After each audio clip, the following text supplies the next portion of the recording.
A murder was committed in my classroom, in my presence. Trouble started on that fateful day when a bully somehow appeared in my classroom. He entered uninvited, unwanted, and extremely agitated. He was, without a doubt, the smallest in the room, yet every single man in the room seemed to be terrified. Everyone knew him, what he was about, and what he could do to each and every man in the room. He had a reputation everyone was familiar with. No one knew why he entered, but we all knew he was there. He threatened every person in the classroom, myself included.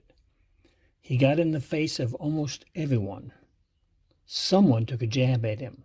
He quickly outmaneuvered the jab and moved on to someone else.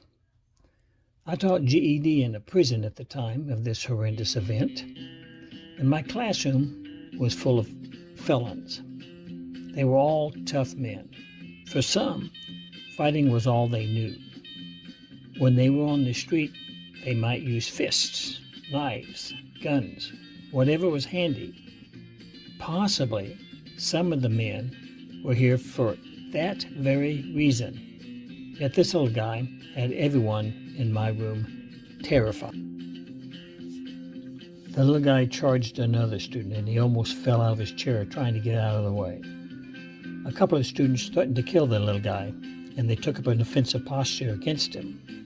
One, with an American history book in his hand, even followed the guy around the room in an attempt to kill him. Some of these tough men were pleading with the little guy to leave them alone. I could see the fear in their eyes. They wanted to hide, but where can you hide in a wide-open classroom? Chairs were scooting, inmates were yelling at the intruder, and me, guess what I was doing? I was being a good role model for my students. Violence was not something I was going to demonstrate or advocate. I took the non-violent approach and used strong words of encouragement instead. I just told my students, leave him alone and he'll leave you alone. You'll only make him more angry if you retaliate. I kept telling the little guy to leave the room, but by this time, my lesson was a definite holding pattern.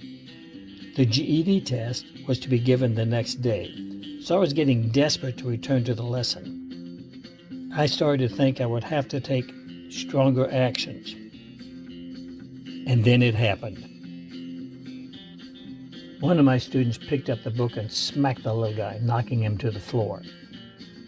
Another student yelled, "Now you've done it. You've really made him mad." But the little guy stayed on the floor and didn't get up. Another student approached the little guy and pronounced him dead, dead, dead. The little guy, the pest, the wasp, was murdered that day.